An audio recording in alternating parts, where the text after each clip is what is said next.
I mean, it's a different program when it comes to those celebrities. So when Wait, you, wait, wait, wait. Let me get things right. So like people will pay you to style them, yeah, like literally like they send photos or something, and you actually break not down even what looks not good. even photos, bro. Because the thing is, you have to build the trust with your clients, and they pick me based off of what I've done, how I dress, or my vision boards that I have on Pinterest, and they look through it and be like, "Damn, okay, that's kind of fire. I can kind of see myself in that."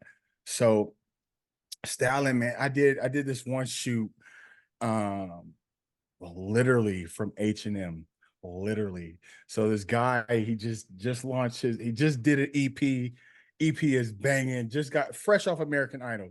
His name is Josh Ledette, and bro, he was like, bro, I love your style, blah, blah, blah. I just want this album to be very simple, very like not even like bougie, because we can get bougie and start we can go down in Beverly Hills and go through those type of stores. We can do that. But he was like, no, man, I want it to be simple. I mean, don't get me wrong, we did have some certain pieces where they were higher end pieces, but those were like one of ones to where it was specifics for yeah. So yeah, that's Josh Ledette. That's my guy. But so I was working with him and we did his album, and bro, styled him literally from H&M. And when I say I think it was some of the swaggiest shit I put together, it was one of those and it was a fun shoot because bro, you can work with certain clients, bro, and it's like, bro, you're a headache. Like, nope, I don't like that. Nope, nope.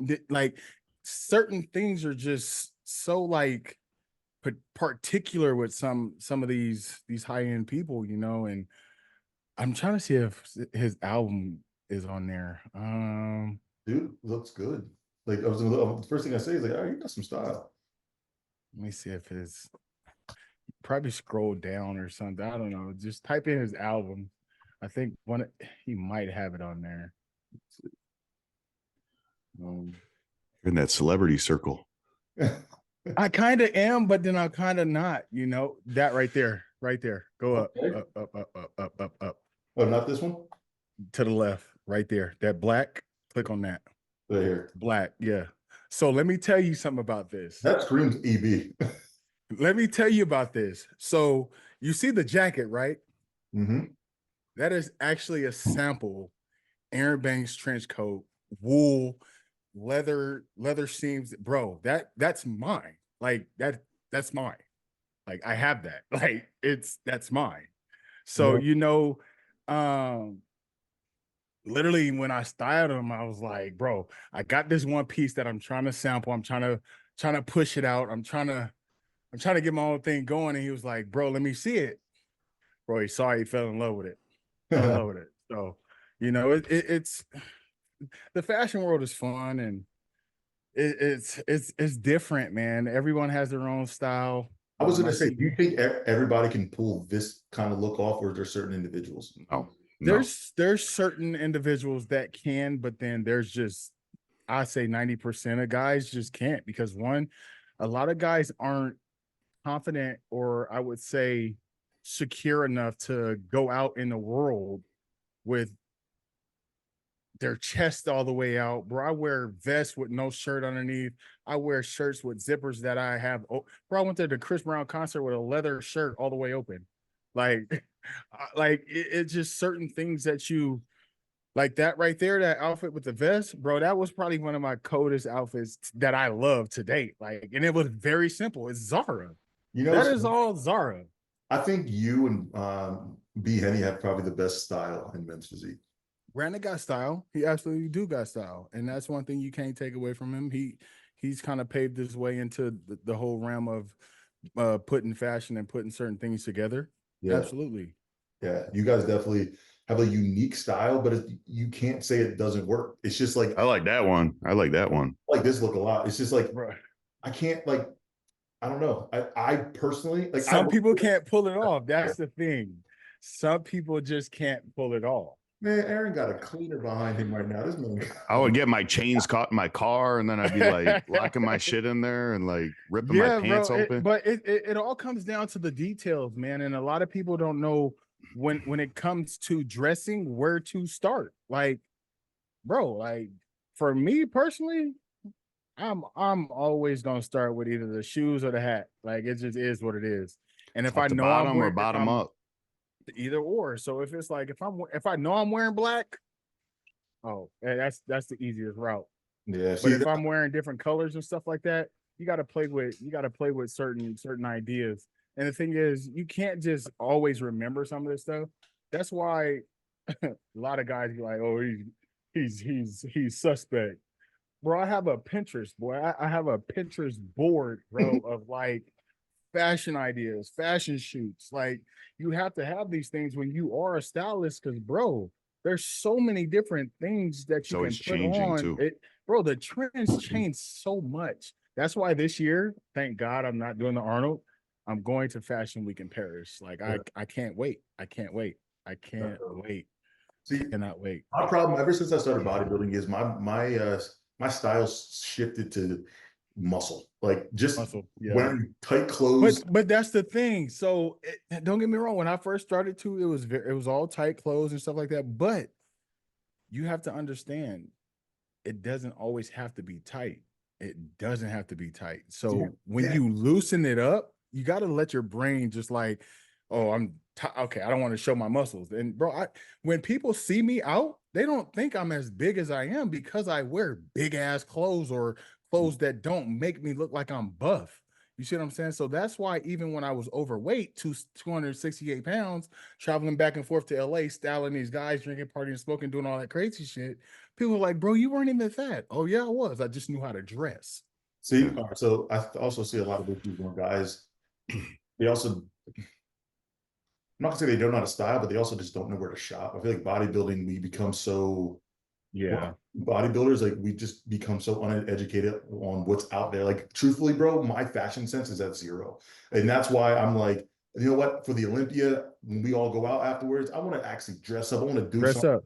I want to wear shit that I wouldn't wear. Like I want to do something that's like out of my character because And that's and bro, to be honest, that's what we can do. Cause the thing that I always do going into shows, I go shoe shopping every time I go. Like when I know I'm going to a show, I'm always finding a shoe store. Like it does not matter where it's at. I'm shoe shopping. And one of my favorite shoe stores is in Salt Lake City. oh, that's where I got The Wasatch Warrior, bro. They got some dope ass shoe stores out there.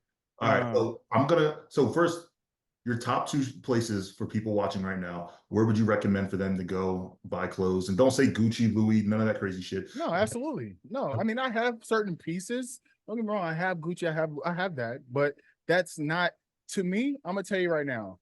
People who wear Gucci head to toe look stupid as fuck to me. That is not more style. status. It's more status to me. Exactly. That's, oh, I'm trying to front. I'm trying to, bro, that is not a trend. That is not style. That's nothing. That is just, like you said, a status. Bought a t-shirt. You're just throwing shit on. That shit bugs the hell out of me when I see it. Just head to toe. Gucci shoes, Gucci shorts, Gucci pants, Gucci shirt, Gucci hat. I'm like, oh my God. You can tell that they're just trying to say something without saying something, you know? Yeah, you know, and it's that is a pet peeve of mine. That's a pet peeve of a lot of stylists, like celebrity stylists, especially one of my mentors, EJ King. You could type him up, EJ King. He's on my page. He was my mentor EJ Space King. He says when I had first gotten to the bodybuilding industry, you know, he was like, man, what you doing?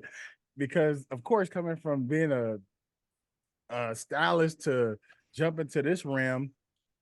So he's Chris. He was Chris Brown's personal stylist. Looks like Taylor. I don't want to get in an argument with. Yeah, EJ kind of feisty. Yeah, like he looked like feisty. He would rip me up in what balls. He looked like he would just dissect your outfit like crazy. But that's what we do. Yeah, literally. I mean, that's. And I had to learn that literally everywhere I went. It was like, okay, why did they piece this with that? And why is that? Like, it was always styling is always working when it comes to the eye. So he was just one of those guys who was my mentors in the beginning, you know. And again, when Chris released the Heartbreak of the Full Moon album, we was out there in LA doing that whole thing, and it was actually Halloween, so we all dressed. I dressed up as a Spartan. EJ was Shanae, and my sister came. I had my cousin with me, so it was a hell of a good time. And you know, I've just been in that world, like it's. All right. So your top, But top two. I'm gonna tell you right now, top stores. Damn, I really don't want to get us out, but damn it. Zara is my go-to. It's just always been my go-to. Because there's so many different variations of styles and trends in Zara. But I would say probably my all-time that I love is Top Man, Top Shop, Top Man. It's, I don't know if you guys heard of those, but yeah, man, it's when it comes to style and making it affordable, you can get some swaggy shit from Top Man and Top Shop and Zara. Like, that's Nordstrom's. That's Nordstrom's. Go up, type in ZARA. Yep. .com.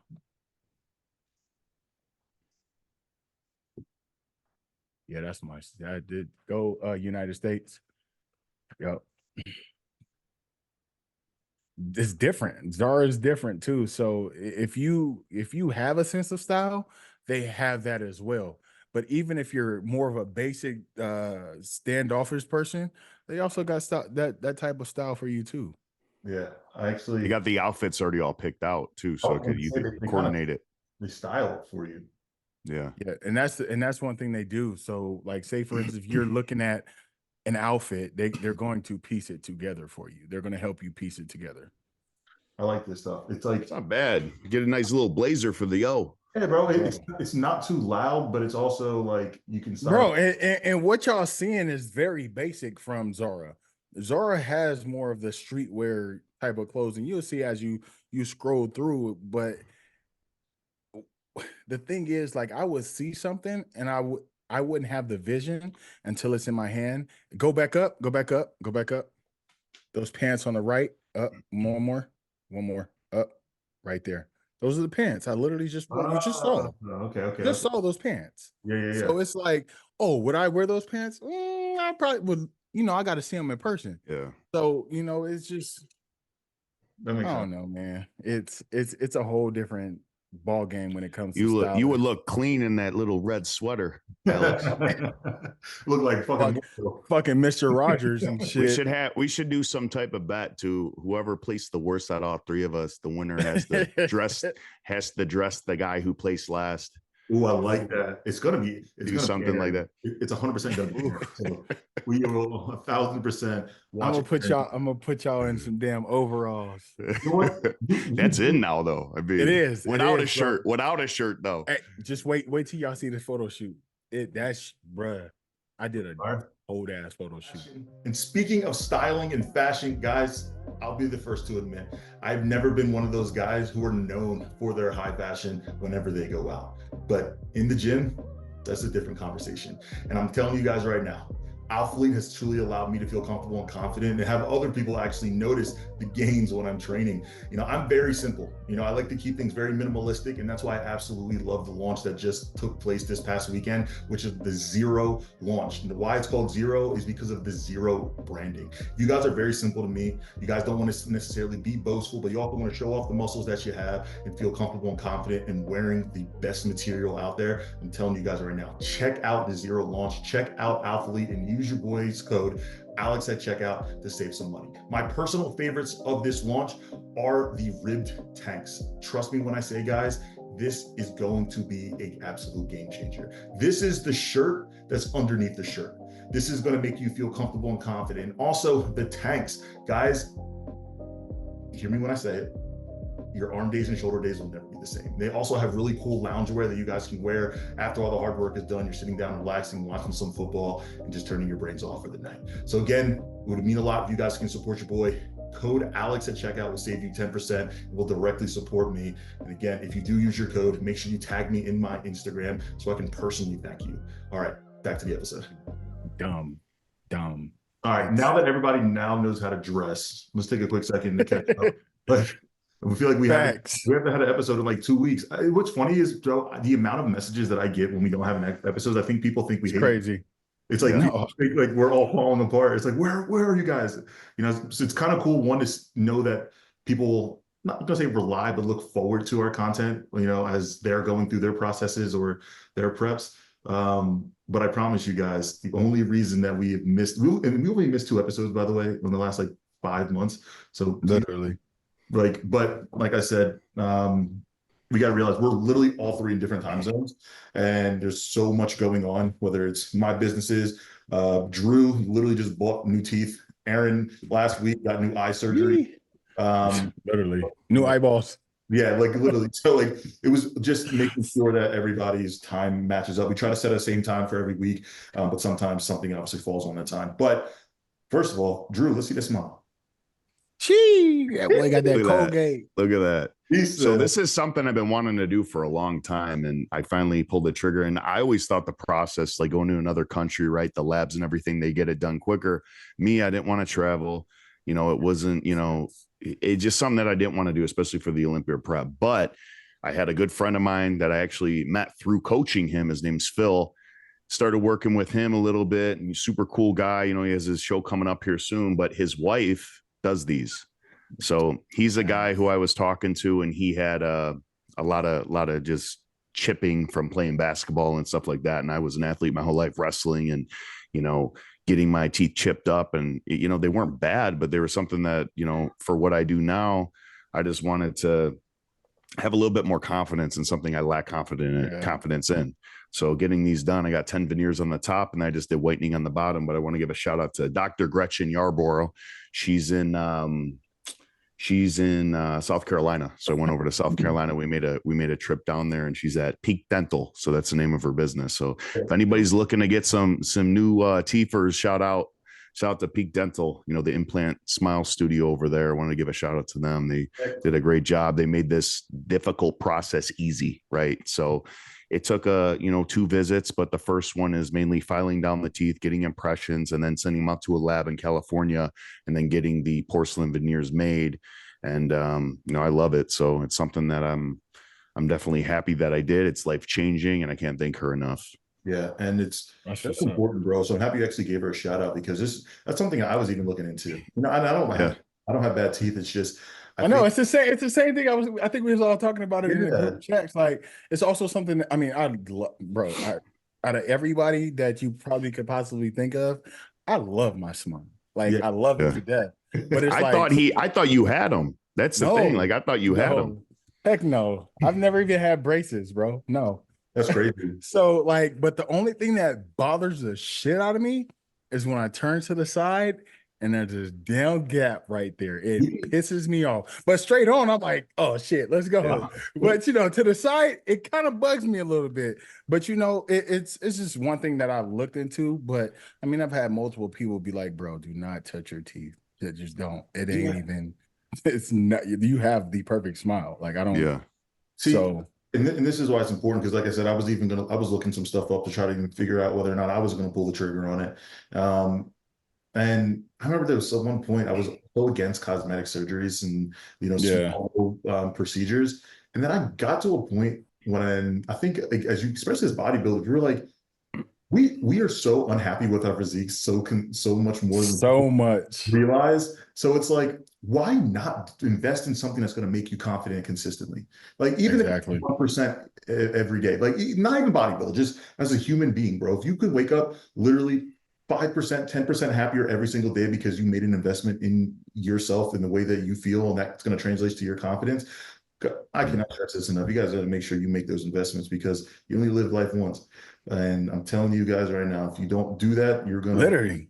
Yeah, it's the same thing with the vision. I mean, I'm 36. They're like, bro, like, well, no one told me not to do it. They were like, bro, you need to do it because it's life changing, and it is fucking life changing, bro. To not have to wake up and put on glasses, and sweating glasses and have them slip down and get them knocked off, or my kids playing with me and accidentally freaking irritate me with my damn glasses moving.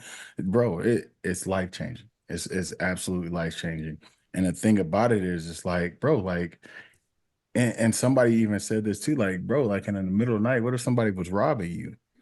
Yeah.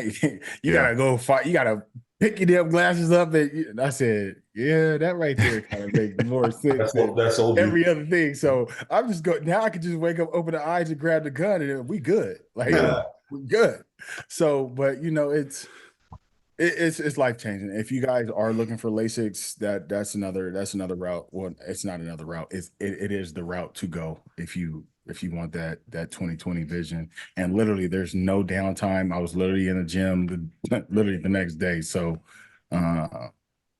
I might get my shout out too with Marike's Custom Vision out in McAllen and San Antonio, Texas. They have 2 offices. And again, it was the first visit there, came back, flew back, then flew to San Antonio, did my follow-up. They checked the eyes. Literally, bro, my eyes were perfect.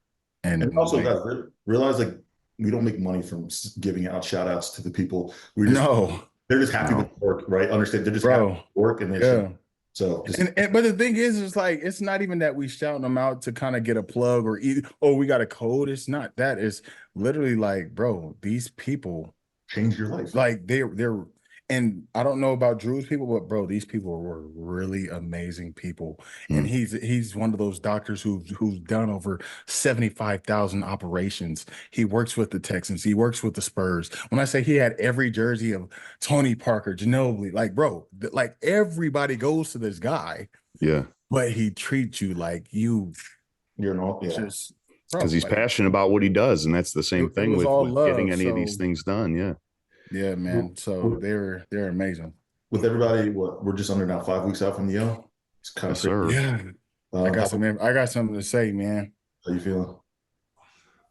Man, me and CUTZ, man. I was about to fire that boy. No. Boy. Me and CUTZ, boy.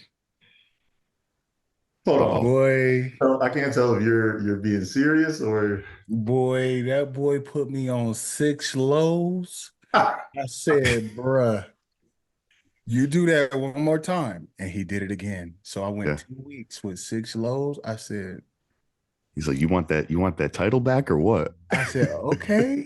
You know that's the thumbnail now, right? Or that's the title. Oh, almost fired Coach CUTZ. Hey, it is what it is. Hey, let's get the clicks up. But no, man, that's my guy. And the thing is about that is he knows me. Like I'm the type of person I'm vocal about things. I'm like, bro, why am I doing 6 lows? Like this is crazy. But you know, he sits there and breaks that shit down for you and makes you understand why he's doing what he's doing. Voice message, you send you those voice messages and telling you that's what a real coach does. A leader tells you why you're doing it. It's not that I was second guessing him. I'm just like, bro, 6 lows. Like we ain't never did that. I know I've been peeled before, but I know he's trying to get me to that level of conditioning to a level you've never been before. And I feel that. And I feel it.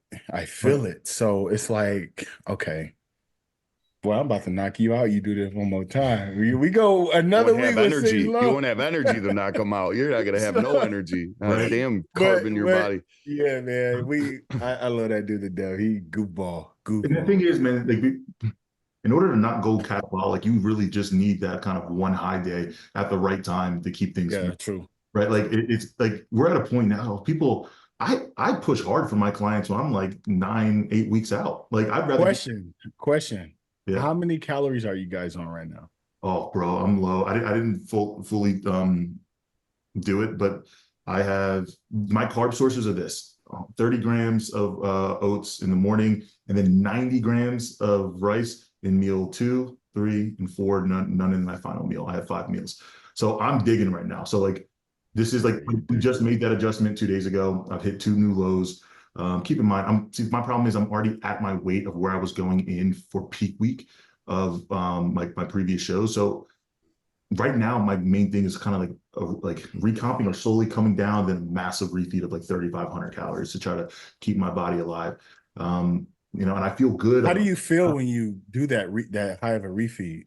So I felt really good at first, but I notice as food gets lower, then I get that big of a refeed. It's like kind of digestion gets fucked up for a day, and then like my Makes body sense. doesn't know how to like respond to it. But put it this way, if we can keep that one refeed hot day that high, I also now know where I can start my load at. So if I can stomach that 3,500 calories to start, which it's 315 grams in all 4 of my meal or 3 of my meals. And then I have 100 grams of oats in the morning and then 90 or 85 at night. That's a lot of food, right? Yeah, it is. You know, and that's just to start the load. So if I can, well, you're a lot of a dude, so I mean, you need a lot of that too because you got to fill out. You got to eat a lot more to fill out that frame. And bro, like going into shows previously, bro, my max carbs are 400, like on the final load day, and that's like, and I get why for me at that time, but let's be real. Like you said, I'm a big guy and I've come on stage flat. You know, like that's just the reality of it. So I think you said it perfectly. Like everybody says, Alex, you need to come in more conditioning. That's right to a degree, but in the same breath, you also need, if you can come in fuller, it's going to make you look more conditioned. Yeah, so exactly. That was one of the things I was like, you know what, it's 100% right, bro. Like that 3D pop, I'm a big ass dude. And I realize that when I'm standing next to these guys, like I went to the Sarasota Pro this weekend and I'm just like, these guys are not big.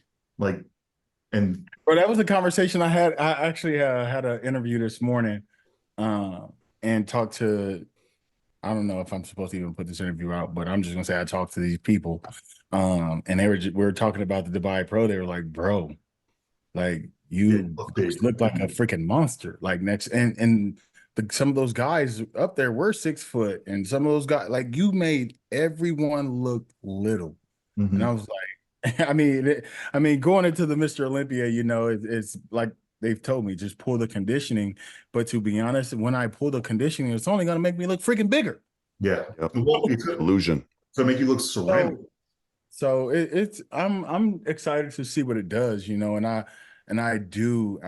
bro, the pictures I posted a couple days ago with me outside, bro, I've never seen my body nor my chest look that way. It was just absolutely like incredible looking. Like, bro, I had striations going across my chest. My shoulders were just dumb, like it was crazy looking. So I feel really good about it, you know, and just going into this 5th week, and you know, it's about to start flying, fellas. It's about to start flying. So I'm just waiting, patiently waiting until we really get to this show, man. Because again, 60 some odd damn athletes is it's kind of crazy still, but with half of the top 15 gone, like we covered, you know, it's a lot of new faces, a lot of new guys that we don't know what they're going to bring. There's a lot of guys with momentum going in here. We should do a real breakdown of who's competing and who's not competing, so people can understand who's actually not competing. Yeah. Because we can say who's not in the top 15, but people don't know that. People don't know who. True. Well, quickly break it down. We don't need to make it exaggerated, right? We have Chiron out. We have Brandon officially out. He posted it on a story again. Andre Ferguson out. Jeremy Potvin, I reached out to him personally. He is officially out. Charjo is out. Aria Safai. He's been consistent in that conversation. Kaiki has moved over to Classic. Right, there's 8. That's 8 out of the 15. That's 50%. Like, I'm trying to think, man.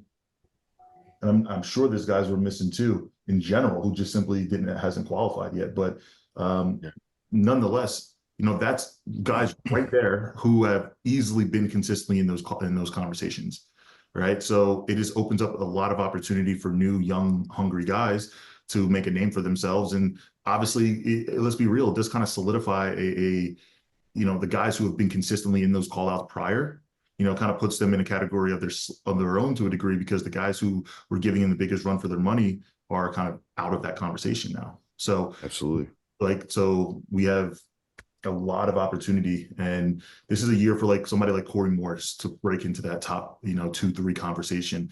You know, this is a year for, you know, we said it so many times, but Ali Bilal to get back into that conversation. Vitor Chavez, who's been consistently improving after every Edvon. You know, Ed Von, you know, people write him off and, you know, he's not posting as much. And it's just, you got to remember he downsized his already dense frame that I think is complete, but he's just fine tuning what he needs to. Muscle maturity. Like he's right there with all of them. I think Ed Von looks nuts, bro. I've seen some updates from him. I talked about it in my last video.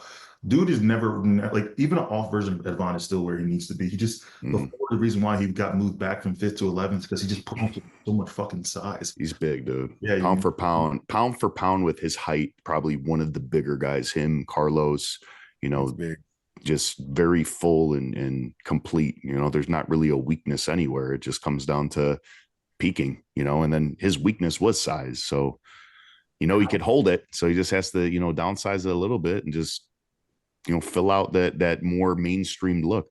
So how do you guys feel about the grand total likely being 64 guys stepping on the Olympia stage? I think that shit is dumb. Dumb as hell. Like I covered this shit this morning too, man. It's kind of like everyone's going to preschool. Everybody's waking up at 5 a.m. to get on whose class. You need to know, who's going, you know. So up 11 o'clock comes, 12 o'clock comes. Okay, kids, go to school. The only top 10 are gonna stay in school and go to the after school program.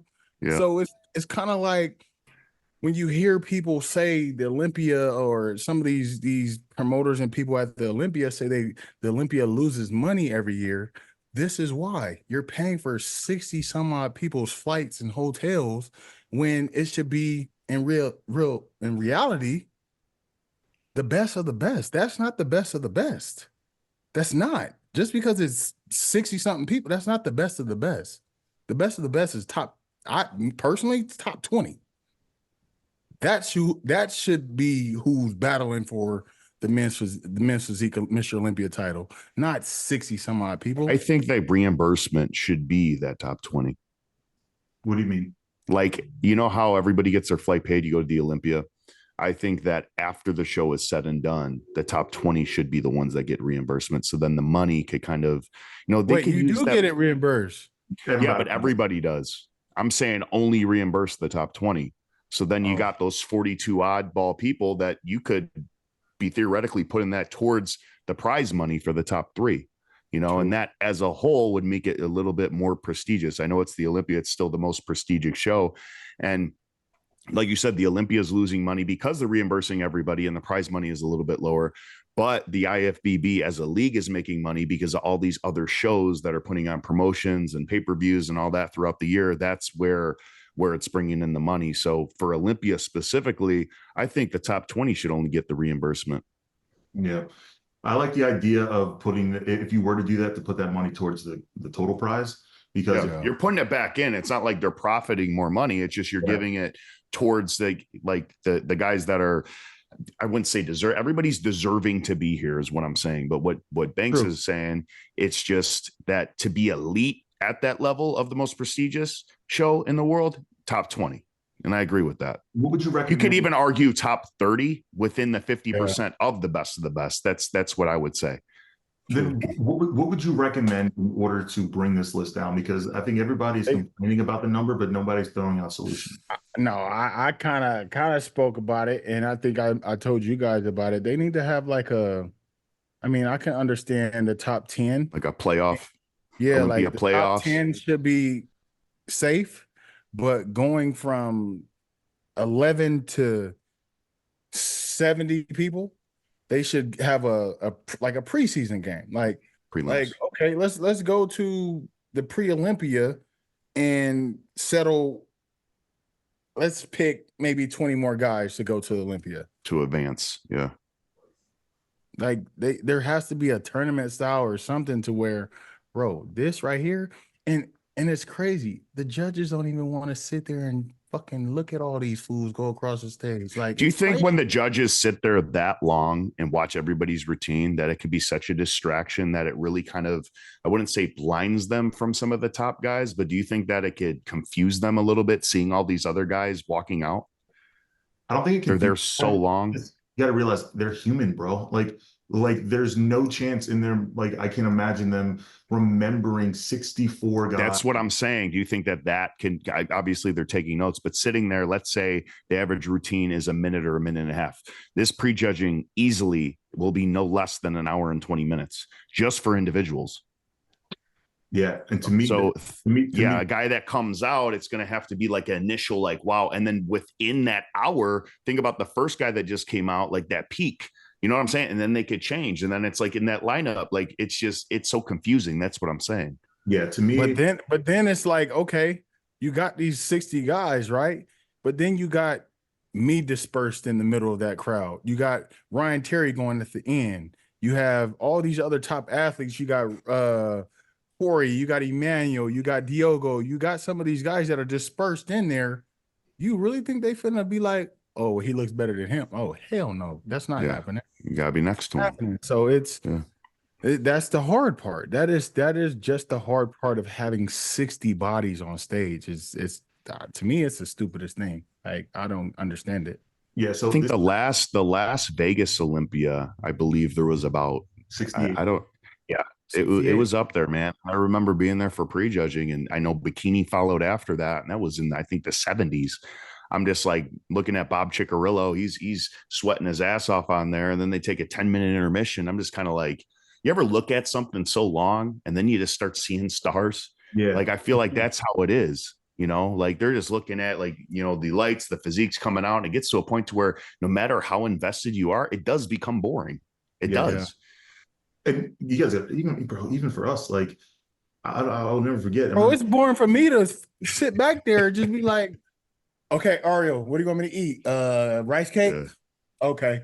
Bro, that shit is so annoying. Like, we have to sit there and wait hours for people to present and to hold and gotta hold everything, conditioning, fullness. Bro, it's a balancing game. And it might be freezing backstage too. I know that was how it was in Orlando last year.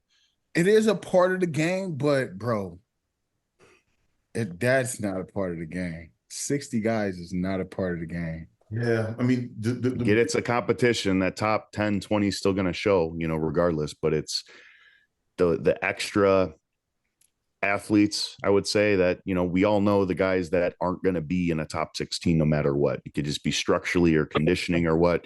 We all know that, you know, I wouldn't say necessarily got lucky. They all deserved winning shows, but there are some guys that are on the list that I don't think are necessarily Olympia caliber. I'm looking at these guys here, and I think this year was just more opportunity for people to qualify. Yeah. So there was more watered down shows, I guess you could say. And this is me not trying to be disrespectful. I've said it multiple times. It's not easy to win this show no matter what. No, by no means. Every single show you're going to, you're at least going to a guy who's been on the Olympia stage before. So again, you're going to have to make sure that you nail your look on that day. You also got to understand there's levels to Olympians. There's levels. So, and I think, I need athletes who understand that. Just because they're Olympian don't mean you're going. Yeah, and I think, like you said, that there's certain people that are going to start to.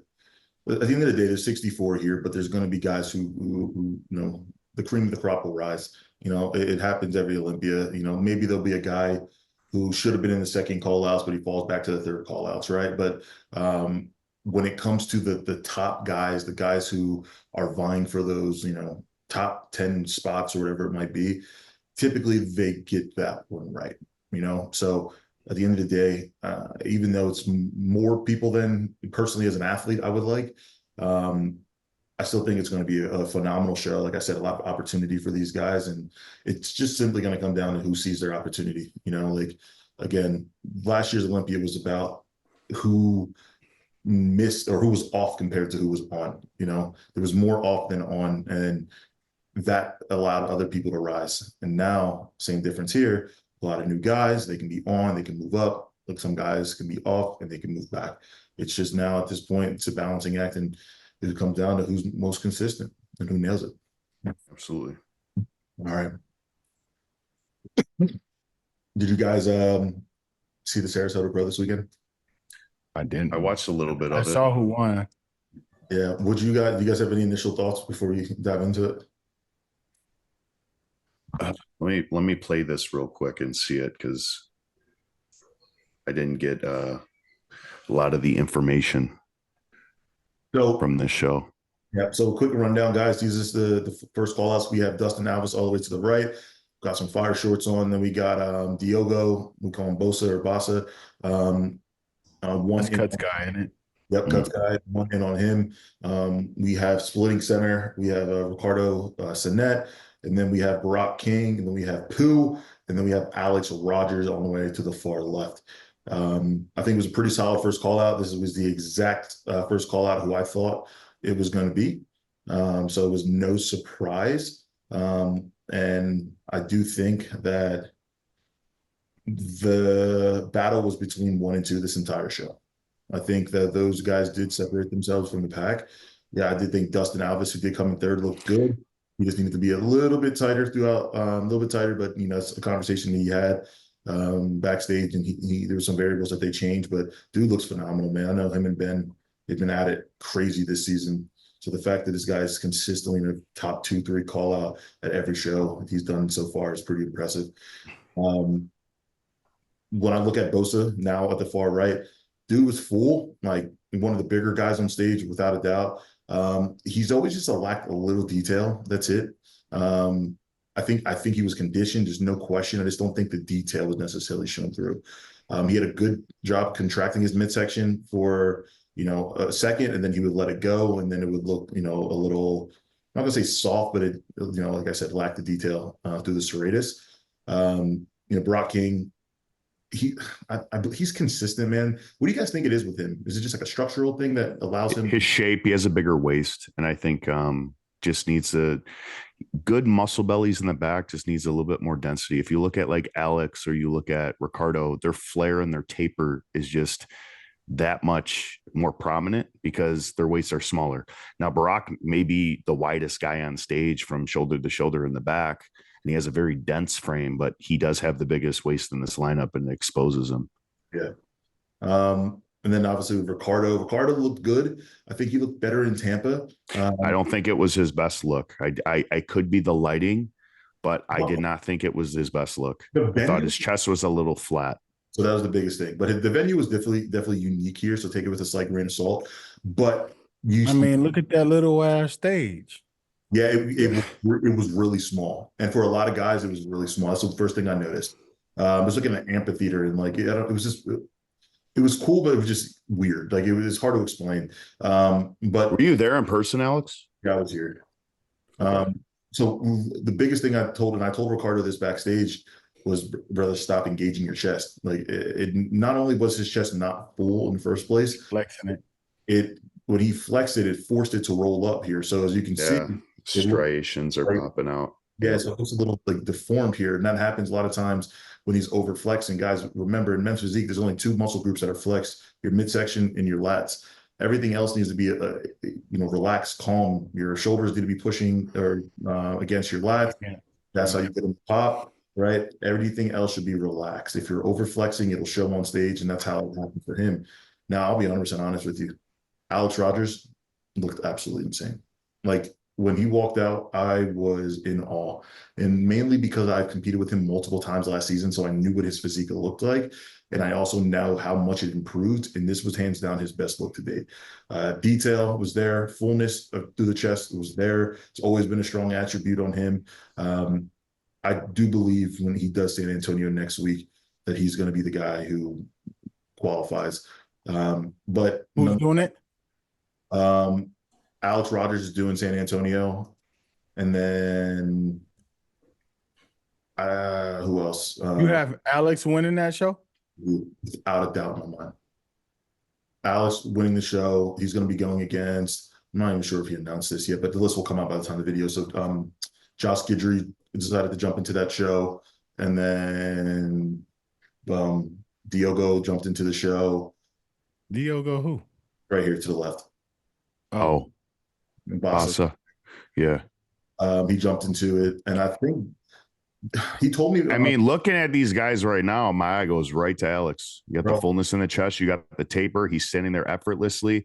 Ricardo has a great physique, but because of his limbs being so long, he needs to fill out more. And you could see it here. Like Alex has what Ricardo is lacking.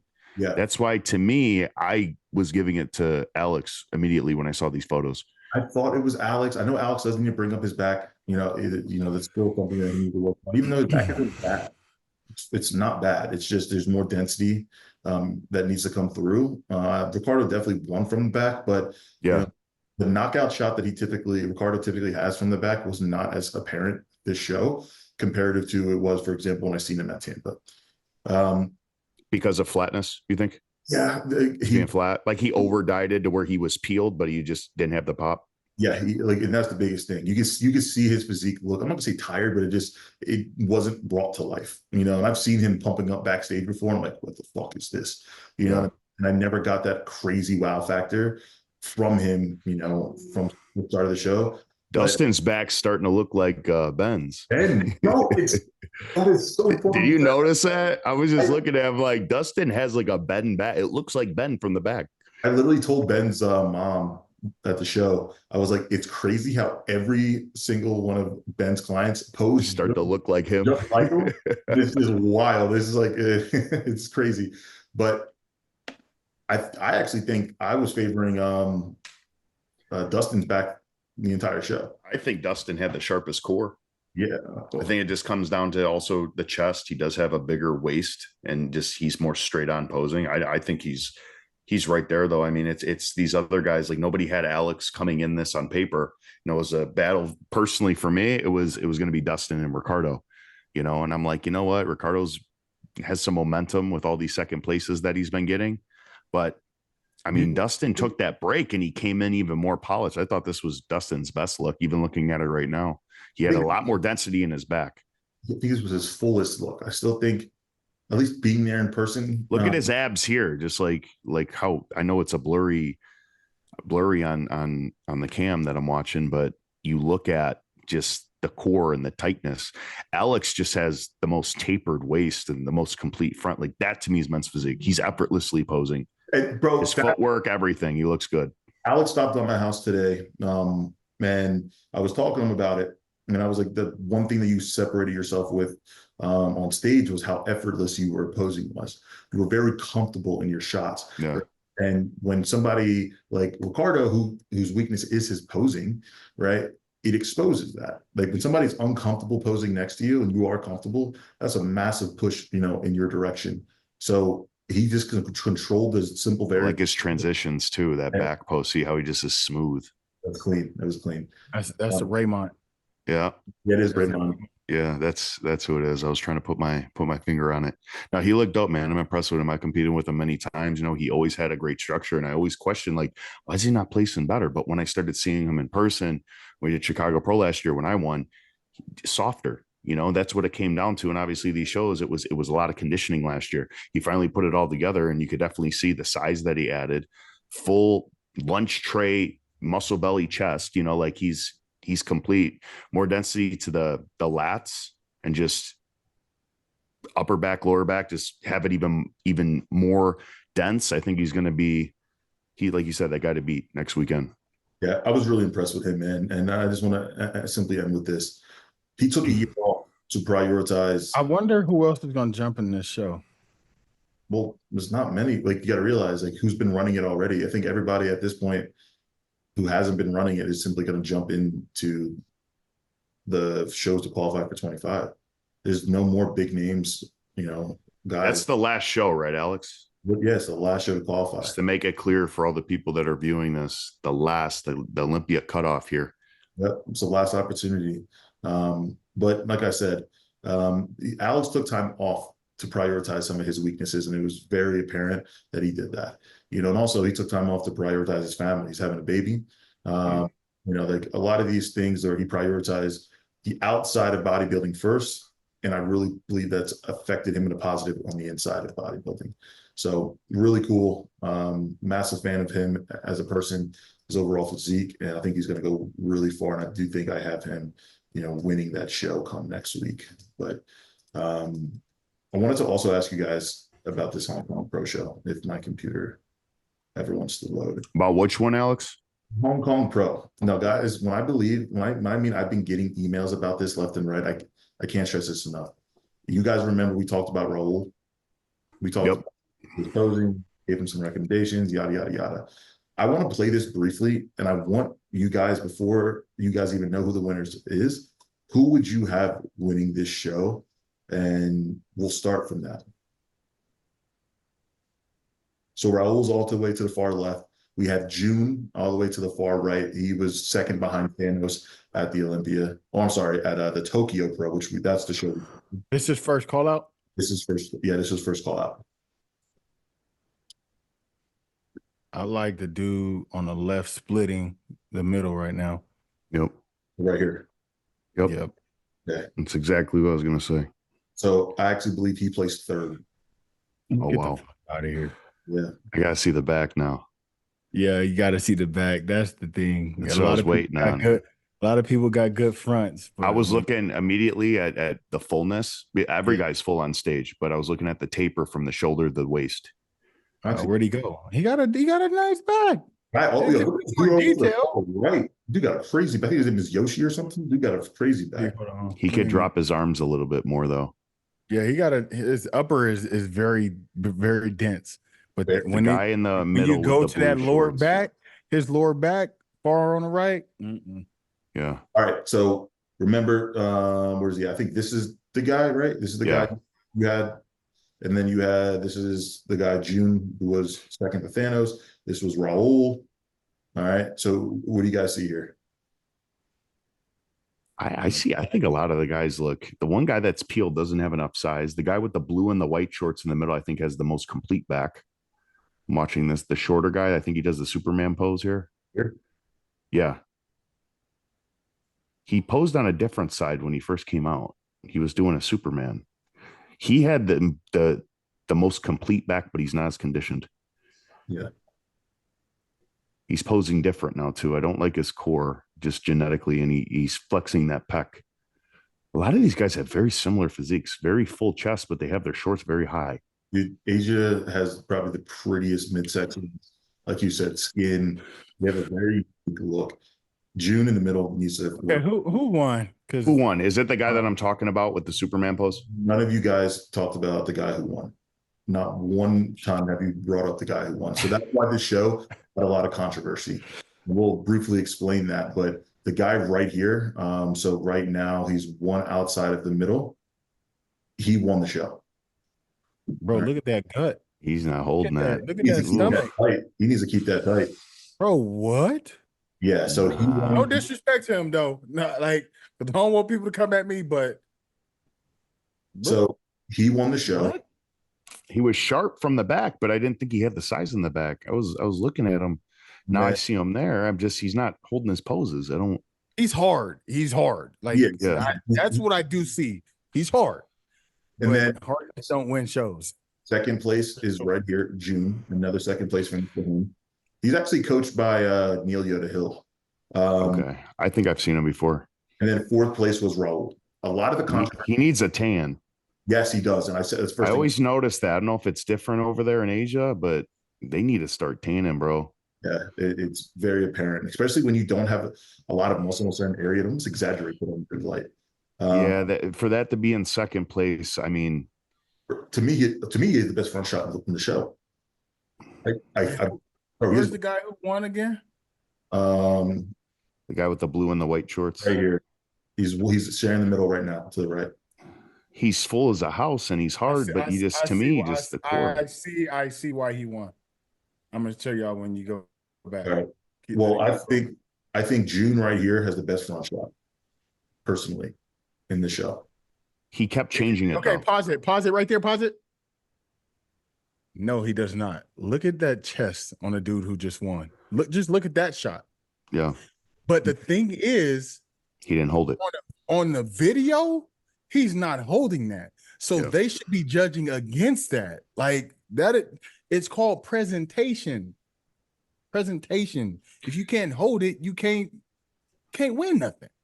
I'm thinking of this in men's physique tradition. But he did. Listen, You know what I'm saying? That's the thing. He might have a quote unquote more impressive physique in terms of, oh shit, that's a lot of muscle. Wow, that's great conditioning. I think they both have great conditioning, even if the guy on the right has a little bit more edged him out. I definitely think June has enough conditioning to, give this guy a run for his money. But think of men's physique, right? Like think of what they reward at these shows, and then look at it again. It's the lineup too. I mean, you got to look at the lineup. Yeah, because we can't go off of what they've rewarded when nothing that they rewarded is at this show at all. Yeah, the lineup is more traditionally short and stocky. Look at everybody else. It's a more short, stocky, untraditional men's physique look. I think June has the most traditional men's physique look. Again, he doesn't have the smallest waist, but again, he also doesn't have I think the guy second to the left in with the white shorts and the blue. I thought he's the most impressive to me. He looked pretty taper, good. From the abs, like the back shot. He's wide, he's full. I think he's the most aesthetic. Go to the back shot. The guy who won wasn't opening up his back. I did notice that he was the hardest from the back, but he wasn't opening it. That's the main thing that you can. That's it. Yeah. I think he won because of the back shot. Yeah. That's it. That is it right there. That's what he's the hardest. Yeah, that's it. You has such everybody else is soft as hell.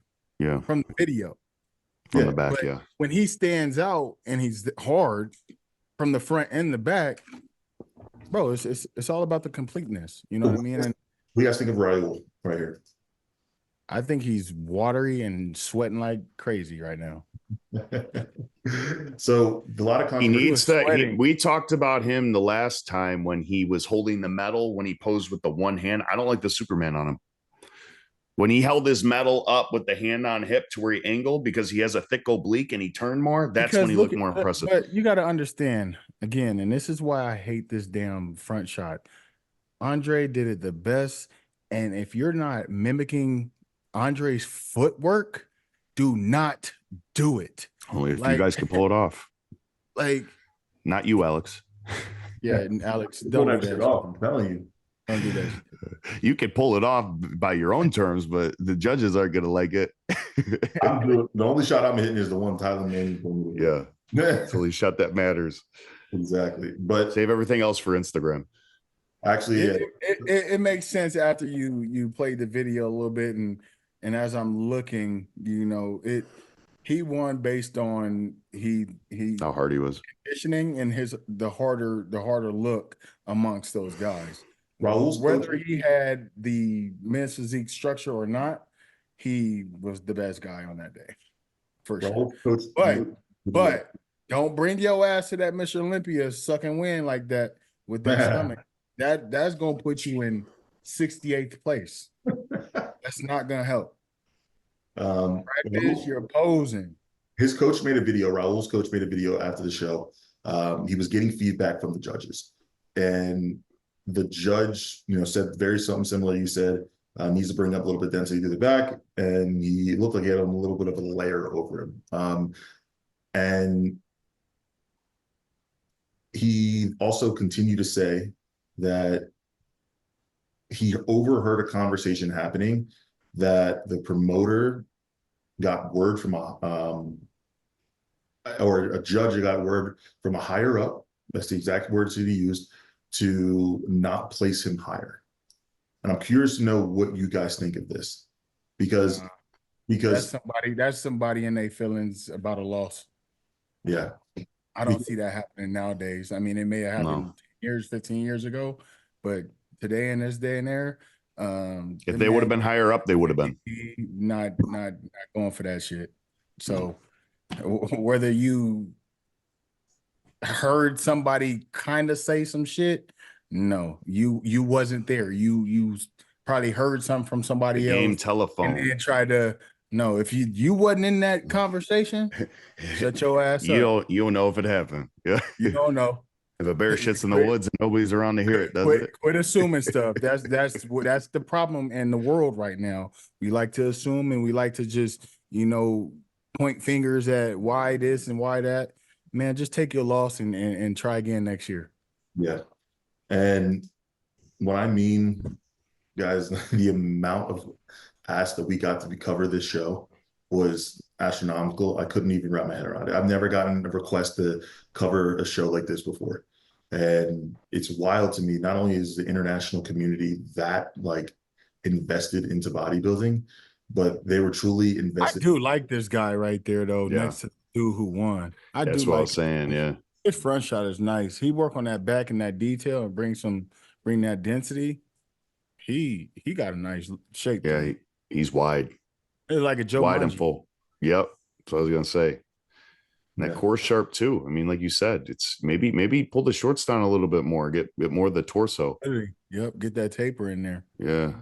Dude, this look good though. But yeah, like you said, guys, like I competed internationally this year. I didn't necessarily agree with the placing. Not once did I go online talking about this should have happened, this should have happened.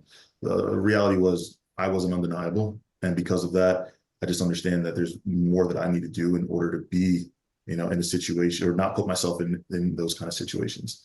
So whether you guys think it was politics or not, at the end of the day, I always say operation undeniable, just get better, continue to improve, and don't let them even think for a second that that's an opportunity that can ever happen. Because at the end of the day, bro, like I don't give a damn if you even heard them say that. Like, why would you go on your Instagram and your platform when you got an athlete and when you coach this athlete and say that stupid shit?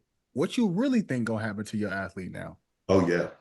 Oh yeah. Like, bro, you gotta be smart and strategic about some of the shit that you say when you're a professional athlete, professional coach. Like, y'all better take what's the saying? Y'all better pull something from I don't even know the saying, but don't go down the road I went down. You know what I mean? Talking that shit and then get humbled, and you don't want that. You don't want that. That is not a good feeling. I had that conversation with Ari already. It was about just the way some things were heading with my delivery and the way that I critiqued and thinking everything's all fun and games. But the way that things operate now is they take what you say online and twist it. They play it to their narrative, and you're going to be the wrong guy. Bro, and then you're trying to chase yourself out of it. After 10 people done heard it, done switch 30 times. Yeah. So what Joe Smo down the street, well, did you hear what your neighbor did? What'd he do? He just killed a cat.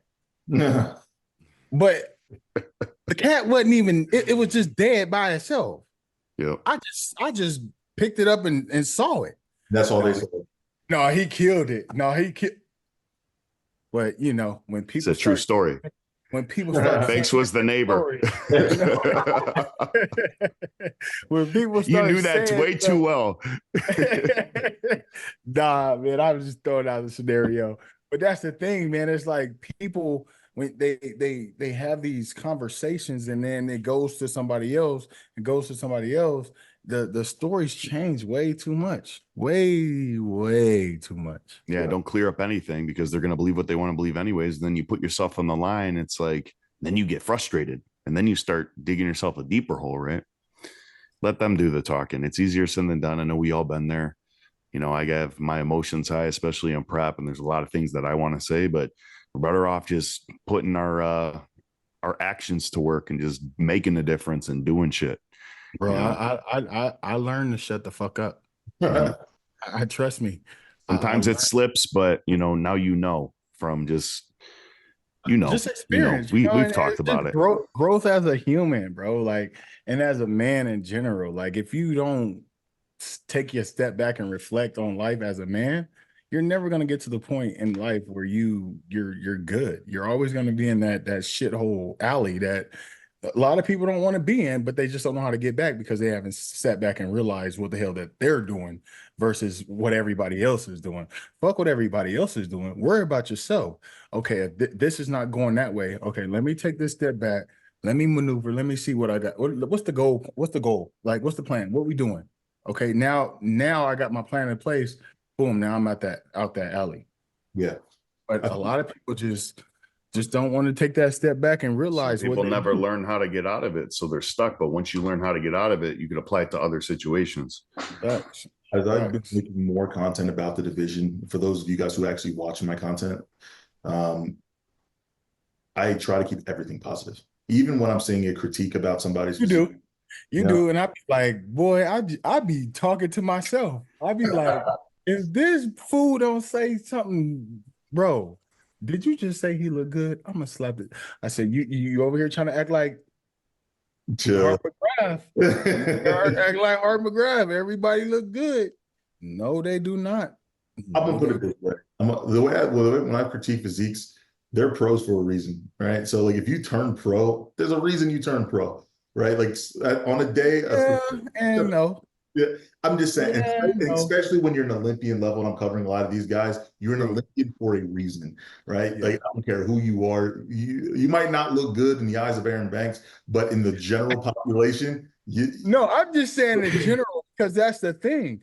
Everybody think that they just look so fucking amazing. And that's just not the case. And a lot of people aren't realistic. Like, I think there's two types of people. You either think you look like shit at all times, or you think you look way better than you actually better than you are, yeah. Right? Like there's like a combination. Don't get me wrong. I feel like there's people who can fall into the buckets of both at certain times, right?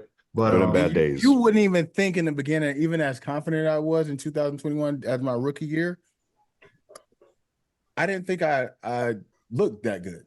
To be honest, I didn't see it as why I was winning or why I was placing the way I placed, like at all.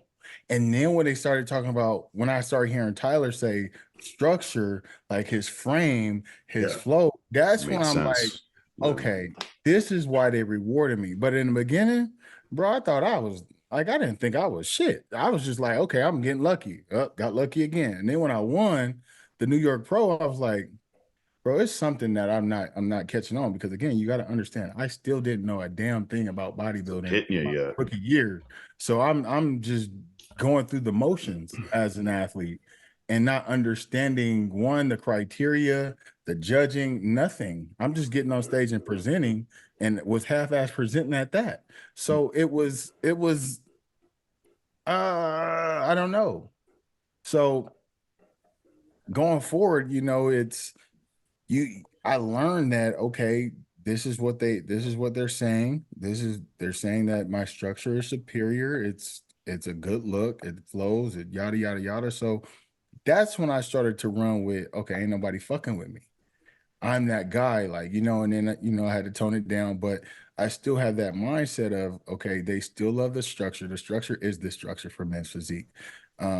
So you can't necessarily, people outside of myself, you can't necessarily. I'm trying to choose his words carefully. I'm trying. I've said this all the time, bro. It's you like your physique is like the logo, the basketball logo. Yeah. It's just your look is the standard. It doesn't mean you can't be beat, right? Like, right. Absolutely. Who was the logo on who was it? Jerry West? Jerry West. Right? Doesn't mean that motherfucker, he didn't get dunked on, right? It's just the reality was, like you set the standard of the look of the division, because why? I think your structures, what they want to reward. I think your height also helps exaggerate that structure, right? And I also think that you're balanced from front to back, and you have great shape. I think that is what they want in men's physique. They want a good structure, good shape, and, not overly muscular, but enough muscle to fill out their frame. And you have. Now, like I said, that doesn't make you unbeatable. It does put you in the conversation even on your worst day, but it also doesn't mean that somebody like Ryan Terry, somebody like Corey Morris, somebody like Brandon Hendrickson, Diogo, if they're 100% and you're off, that doesn't mean they can't sneak into that conversation. So again, it's more one of those factors where, yeah, they got their eyes on you, but that's also can be a good and bad thing. So if you don't deliver on it, then they have expectations now. So we've seen it time and time again. I mean, let's be real. Ryan Terry, has he been consistent? To a degree, but he's missed a lot. Like the packages that he's brought to stages has been not 100%. I mean, look what he did at Pittsburgh. He was off. Corey Morris beat him. Look at previous Olympias. He was off. His posing was off, right? He just nailed it on that day. And all it takes is to nail it on that day, because they're in this division, it's wide open. Anybody can be beat. It's not expected to have a multi-time Olympian back to back anymore, right? So it's just something that people need to. We've been off with a lot of predictions too this year with guys on lists. Like, you look at guys on paper, it's like You look at Olympia this year, we start doing our predictions and break it down. We might have them all wrong. You know, that's what it comes down to, you know. So we just focus on our own little path here. And then when the show comes around, we just minimize all the things we can't control, you know, and just focus on utilizing what we came there to do. And that's bringing our best on stage.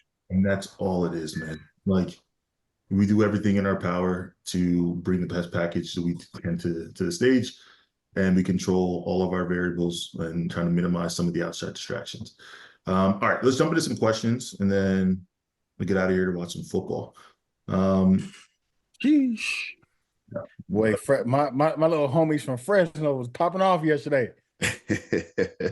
Bro, we have so many guys in the league, Fresno, bro. Oh, you're talking about from the Central Valley, bro. Like we have a lot of athletes, and we have a lot of NBA guys. I mean, in the NBA, I mean, we got. Is it a small town?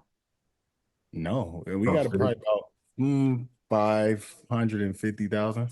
Okay, but our surrounding cities, I mean, you can put us anywhere between the 1.5 2 million. Jeez. But the thing is, bro, like Jalen McMillan. Bucks got a touchdown yesterday. Eric Kendricks got a pick. Jalen Johnson got a pick, sealed the deal in Chicago. My boy Andre, he's looking for a new team right now.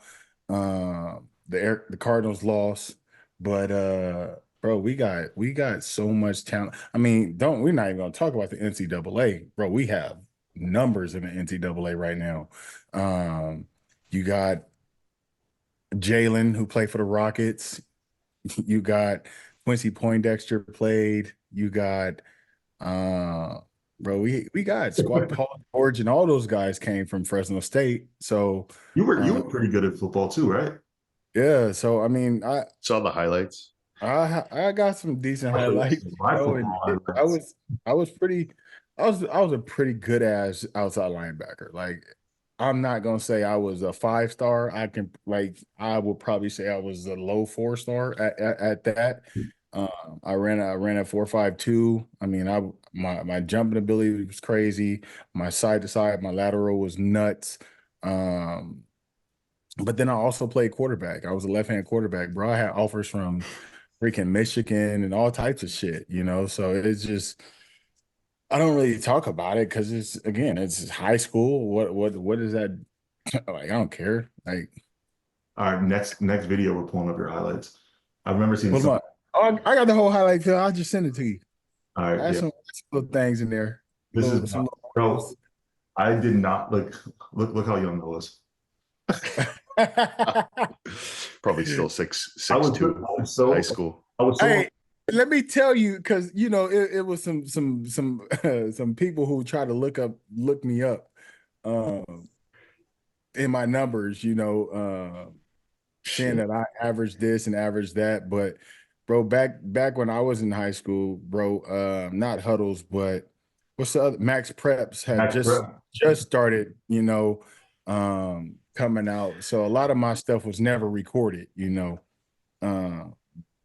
So, bro, you'll see the tape. You'll see the tape, and I was gonna say, we'll start off the next podcast showing.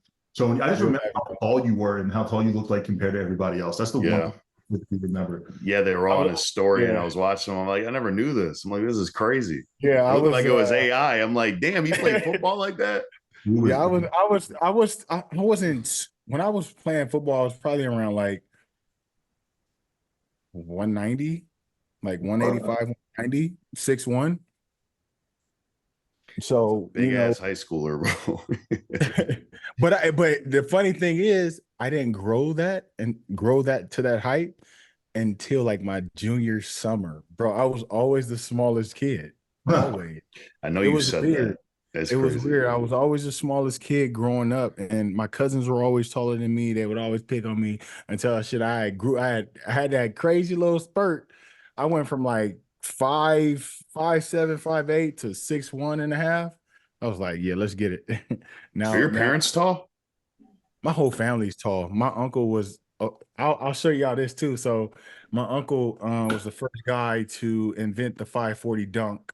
Rudy Harvey. He played at Long Beach State, And you know, he caught the eyes of everybody, Michael Jordan, Magic Johnson, all those guys. And they literally, my uncle was a dog. He was 6'6", maybe a buck.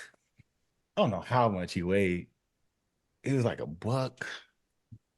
I don't know, probably like a buck 80. But he had bounce. Like my uncle had bounce. And these are my mom's brothers. And so it was Rudy who he had dumb bounce. And but believe it or not, my uncle Jerry was actually, I think, and what I've heard, was the better basketball player. And they might beat me up after they hear this shit, but that's what I heard. But then I also had an uncle who was who was really, really, really good at basketball. It was my Uncle Marvin. And when I say he had like one of those Michael Jordan pretty shots, he had one of the Michael Jordan pretty shots. Bro, the thing is about this city in Fresno, it's an athletic city. Like, it is nothing but, that's all we have here. That's all we grow up to do here. Because I mean, if your ass ain't in them streets, you in them books. Like it, and that's kind of like why I'm about to put out my life story. Because bro, like I grew up fucking rough, bro. Like I remember on some videos that you were putting, like when you were giving back to the homeless and stuff. yeah, like, not sure if that was like where you like streets of where you grew up or your town, but you can definitely see it wasn't. But that's the part of the town I grew up on. I grew up on the west side of town, but bro, I grew up on literally the worst street in probably the Central Valley alone.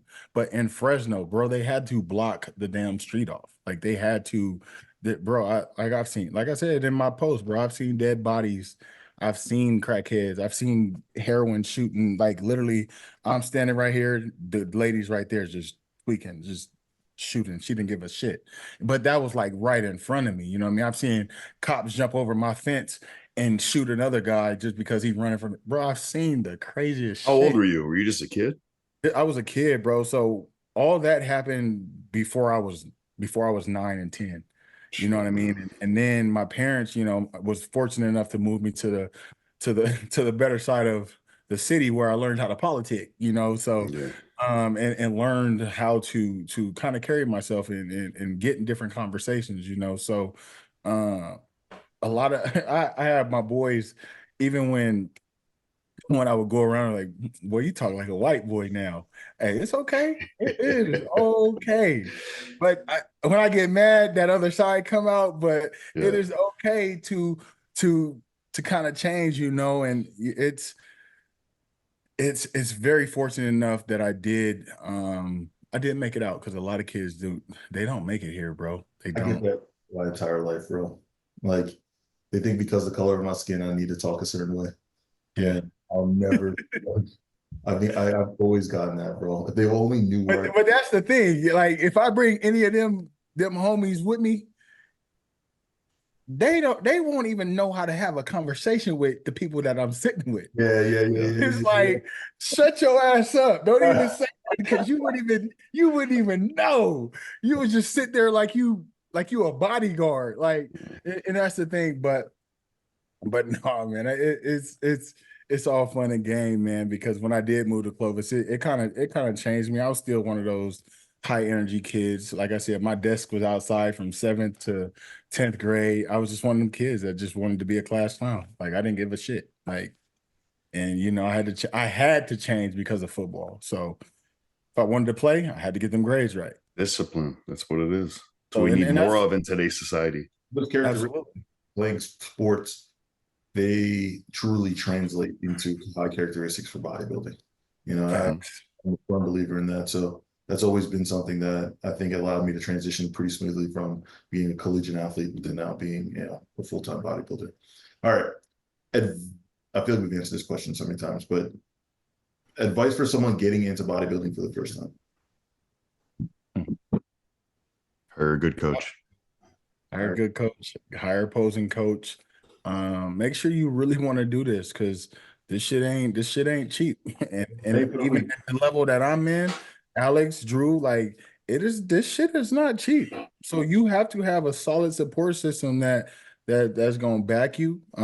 If it's your parents, your girlfriend, whatever, whoever, they're going to have to understand that you're going to sacrifice a lot of shit You gonna have these mood swings where you might cuss their ass out one day, and it's just being realistic. Like, this is not the easiest sport. It's maybe an individual sport, but it is not a sport for the weak supporters. You need to have that strong foundation of supporters that's going to kind of go through those trenches with you. You know what I mean? So, I'm gonna answer this in two simple ways. This sport is not for everybody. If you are pushing to get to a look that you've never been to before. So that means you're going to have to go through things that you have never been through before. You're going to have to experience a heightened level of fatigue, exhaustion, hunger, things that you have never been through. And when you're experiencing that for the first time, it's going to have you questioning a lot. It's going to have you reacting in ways that you've never reacted before. So with that thought process, you guys have to understand, if you are not able to find comfort in a heightened level of suck, then you might not be suited for bodybuilding. Because I think a lot of people, based off of what they see on social media, they see the glamour, but when they get into the day-to-day of it, they realize, oh shit, I have to be hungry consistently. I have to do cardio when I'm already tired. You know, I have to have conversations with people when I don't want to have conversations with people, because that's life. And then lastly, guys, don't forget to have fucking fun with this shit. Like, you have to. And that's what I want. I want people to see. I just want people to see what I'm doing. Like, I'm not doing this to show you that I got this or that or whatever the case may be. I'm trying to show the world you can do more than just fucking bodybuilding. You're gonna see me ride a horse. You're gonna see me go to the bowling alley. You're gonna go see me shoot my gun. You're gonna see me snowboard as soon as this damn weather gets act right. You know, you're gonna see me doing certain things. You're gonna see me doing my fashion stuff. You're gonna see me in Texas. You're gonna see me in Paris. That's why I like following you, because I see a variety of different stuff. You know, you travel. It's not just no, that's a thing. That's a thing. Social media is not bodybuilding. It's who I am. It's right. It's documentation. Don't get me wrong, bodybuilding is a massive part of what I do, but it's not who I am. You know, I like to show off my wife. I like to show off my home projects. I like to show off the fact that I like watching football and I like traveling. I go on vacation. I'm gonna play this audio for y'all. Y'all gonna be like, bro, what? That hit home. So literally, I follow Jesus and Christ, and Kirk Franklin was on this podcast with Nick Cannon, and literally he was just talking about like how people. Let me. I'm not even gonna twist his words.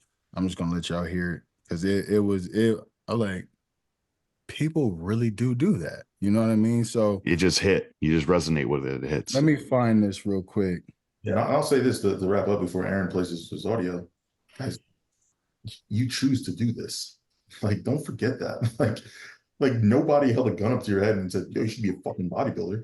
No, you literally decided to put yourself of uncomfort. So don't complain when you're uncomfortable. Yeah, do it for you. Don't do it to get a girlfriend. Don't do it to have the guys at the gym tell you how jacked you are. Don't do it, because that doesn't stick around. You're going home. You got to get your meals in. And like you said earlier, in order to have something that you never had, you got to be willing to do shit that you never done. People see us for what we look like now, and they don't realize the sacrifices or whatever may have gotten us in here.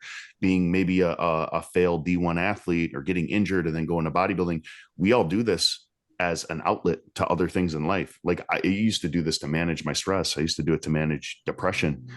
Being able to go to the gym and really train, it just gave me the feeling of I was good at it, you know? So I was not good at a lot of things in my life, but I was good at this, you know, and it made me feel good. So I started doing it for myself. Like, obviously the attention, it makes everybody feel good. You post a picture, you get some likes, you know, but at the end of the day, you got to do this shit for yourself. Nobody's going to do it for you. And that's the reason why I don't like when people talk about we're going to war or battle or sacrificing and suffering. And like you said, nobody has a gun to your head. You're choosing to do this. This is something that we decide to do and we choose to do. And, you know, we get better by really pushing ourselves, and it comes down to mentality. Some people have it and some people don't. I think you're truly born with it. I think that ERIN growing up where he did and seeing the things they did, there's two types of people that would deal with his situation. They could turn out to be really, really fucked up and use that as an excuse and a crutch the whole time of what they seen, or they could use that as a catapult to actually level them up to be like, hey, listen, I don't want to be like this. I'm going to go, I'm going to do this differently, or I'm going to raise my kids this way because I don't want them seeing what I did or what I saw, So it actually makes you become a better athlete. Absolutely. I got it. You ready? I don't know if you can hear this. Just hear it. Not who you are. Somebody would say, who is. Hold on. Phil never gave us the OG advice. What you do is not who you are. Somebody would say, who is Whitney Houston? You said singers. Like, no, that's what she did. That's not who she was. Yeah. That as humans, we identify people by what they do. And so what happens if you do that, that human will always have to be a human doing and never become a human being. That's good game right there. Y'all heard that? Bro, when I heard that, I said, that's crazy. Oh my God. That's a bar. Everybody does that. Yeah, 100%. That's why I say. That's why we say, bro, we are not bodybuilders. There's so much more than that. As soon as your identity gets wrapped up in that, and people only know just a title, like you have one failed moment, that's gonna feel like everything just falling apart. You know what I mean? Like, bro. It's, you said it perfectly. I liked hearing that. That's cool that you played that, because it actually gave me just it's nice to hear things every now and then. You hear it and it kind of, I apply it to myself, and I think I'm like, hey, listen, yeah, I am a bodybuilder, but there is more to it. What am I doing? Like, who am I? Yeah. Right. Facts. And that's that. Like, I listen to this, bro. I can send y'all all this stuff when I'm gonna actually start a little group. I'm gonna start to save the group for because the thing is like, bro, as I'm growing as a man, as I'm growing as a business owner and an entrepreneur, like, there's certain things that I still need to hear. You know, there's things and reminders, and like, not even just the reminders, just free game that's out there, and it's not always about how to do something, but it's just how to be a better person, how to maneuver, how to move in certain situations. It's just that type of stuff. Like, when I heard that, bro, it just took my mindset to another level. And I'm like, I have to share this. And what's crazy, I just thought about it and I had to share it. So yeah, that one hit home. Yeah, some gems. It doesn't cost anything to share some gems. I'm sure a lot of other people are listening to this right now, kind of want to hear what they have to say about it. Yeah. All right. Weird one here. How do you guys measure your peanut butter? Do you guys put it on a scale and then scoop it out, or do you put it directly into the meal? I zero out the spoon first, and then I put it on the spoon, and then I put it down back on the scale, so it like shows the difference in displacement. Well, that's for all you weirdo people out there. That's weird, bro. That's weird. I use Costco creamy almond butter, so I just pour it, pour my good old. Bro, I just discovered squeezed peanut butter. Oh my God. What brand is it? It's all natural Jiffy or Skippy or whatever the fuck it's called. Bro, you just squeeze that teal jar, the teal bottle. Is that Skippy? I'm trying to think. I want to go get it real quick, but like, you literally just squeeze it, bro, and it goes right on top. But before that, I did the opposite of what Drew was doing. I just put the peanut butter on the thing, zero the scale. Everybody does the opposite what I do. As many grams as I have, and put it on the meal from there. But yeah, bro, I changed peanut butter like literally in 2021 or 2022. I'm like, bro, I'm not a peanut butter fan like that. Like, especially, I love PB&J. Like, if I can fuck up some PB&J sandwiches, but the thing is when it's coming to prepping and bodybuilding food, peanut butter is not the taste that I acquire when it comes to that. So usually my fats were almonds, and I was like, man, I'd rather do almond butter, and we just kind of maneuvered and moved to the whole almond butter. And then going to Costco, as of course, growing into the sport, trying to figure out the prep hacks and stuff like that, I saw creamy almond butter. I was like, well, shit, Costco got it. I'm looking at it, sent to the cuz. I said, this is perfect, right? He said, oh, yeah, that's even better than da-da-da-da. Like, okay, cool. Run it. Peanut butter is the kryptonite to most bodybuilders, especially young ones coming up. I swear I've heard so many clients who just binged on peanut butter, or they can't control themselves, or they need more peanut butter. It's like, I removed it. That was me, bro. Like, That was me in 2019 before I went pro. This was like Contra Costa, my second amateur show. Bro, when I say I used to just grab the peanut butter jar and a jelly jar, peanut butter, jelly, and eat that shit. Damn. That's Bro, what I've been on a it peanut butter was- and jelly kick after It was bad. Optimum. Like, Yeah. it was bad. I was like that with a Biscoff cookie butter. You remember that shit? Yeah. Like, Yeah. Bro, that shit was fucking crazy good. It got dangerous. It got to a point where like I couldn't buy it again. I couldn't leave it close in my house because it was in the off season. And I remember I was doing macros. So easy to eat. It was too So easy. like, I remember one day, bro, I had every single meal's oatmeal just so I could have that. Like every meal was like oatmeal, bro. I was like, I gotta chill. But You remember Nuts and More? yeah, my clients. I like their birthday cake flavor one. That was like how that was to you. Like this is how it was to me. Dude, I would eat so much of it. I had the pretzel one, the white pretzel one. That shit was so fucking good. All right, now that we know Drew's a weirdo when it comes to the scale. All right. What's your biggest sacrifice due to bodybuilding? Be honest. I literally missed Thanksgiving and literally just stayed at home and didn't do shit. Nothing. Like you didn't go see your family. I didn't do nothing. That 2022 Olympia? Yep. Yeah. December.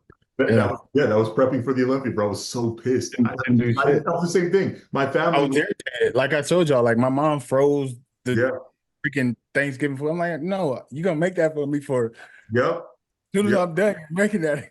Bro, and I was carbless that day. I will never forget that. I was like, I'm not fucking like I'm not going to see anybody on this day. I stayed home and watched football. I not necessarily like I never missed like my kids' birthdays or like any crazy holidays with my kids. I mean, I've always seen my kids, but I mean, it's the sacrifice of just not having fun with them is still a big sacrifice to me because that shit just sucks where they're having fun. Dad, you want a cupcake? No, daddy's prepping. That shit irritates the fuck out of me. Like y'all have no clue. Like when my kids want me to do something and I can't because I'm in prep, it bugs me. You give yourself that flexibility in an off season. Like if you're with your kids, you're at a whatever. And when I'm in off season, CUTZ don't text me about no damn meal plan. I'm eating ever. Like what? I'm not on no meal plan until I'll probably give myself some my own meal plan to where I don't go freaking stupid. Yeah. But Daddy, you want some gummies? Yep. Boom. We good. Like off season, we good, you know, and that's what I love about having that flexibility to just do 1 or 2 shows every year, because I'm not trying to push that whole limit of having to be in prep all year and not being able to be a father, you know what I mean, and be a just in the moment type of dad, because bro, like my kids are active as fuck. Like it's like.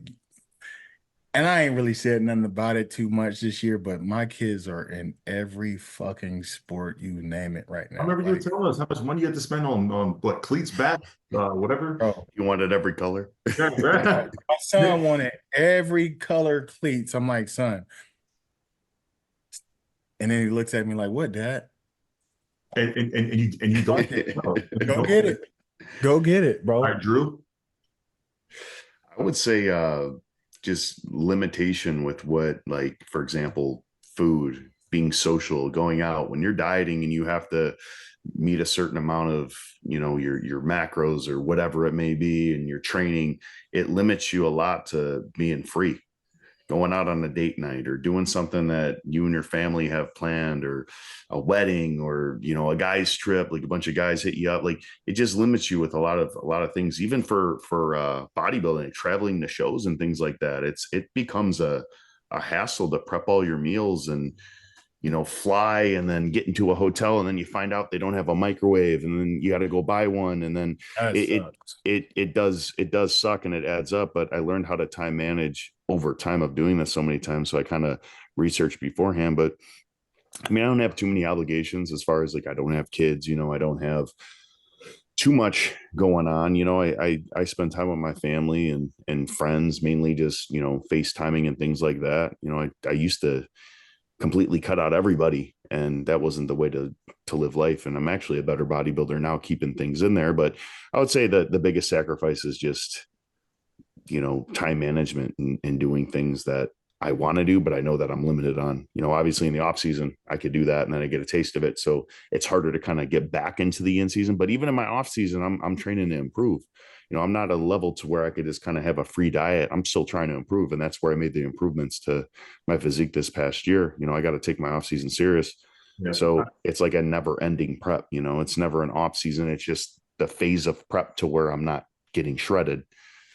I have one of those physiques where I look at food and I put on body fat. Like, that's just the reality of it. So like, I got to be careful because even my wife will say, you are literally in prep your whole entire life. And I'm like, it's a lifestyle. So the only difference is I give myself 2 free meals per week. I have my Wednesdays and I have my Saturdays. Saturdays are date nights with the wife. Wherever she wants to go, that's where we go. And the only stipulation is any place that has steak, sushi, and Brussels sprouts. I love the combination. That's my given. And when on my Wednesdays, it's my mornings. I go to the diner up the street, fuck up some pancakes, right? So like, my life is so structured even in off season, but I work in flexibility, and that's just reality of my physique. Because bro, if I let too loose, I will accrue body fat to a point where and it holds. You'll see me shit. What give me 3 weeks after the Olympia, you'll see like the cheeks come right away. The cheeks come quick. Like, yeah, so like, it's just that situation. So in order for me to keep somewhat of a confidence of in my look, I had to build in that lifestyle approach to it, and I love it. I have my favorite meals: ground beef, chicken, rice, asparagus, butter, almond butter. So it's a good combination. That's fun, like the passions of what I actually eat on a day to day. But what do I sacrifice the most? Honestly, family. I haven't been home in over 2 years because of prep, which still kills me to this day. And then I need you to do that though. I know it's bad. And I'm gonna hold you accountable for that. I will. And I need you to do that, because at the end of the day, even though my family here, I'm also one of those people who, bro, they're here. Mm-hmm. And sometimes I'm so dead and I don't get out and do and go see. So make it a point. You have to make it a point, because the thing is, you're going to continue to say it, but then you're going to continue to prep.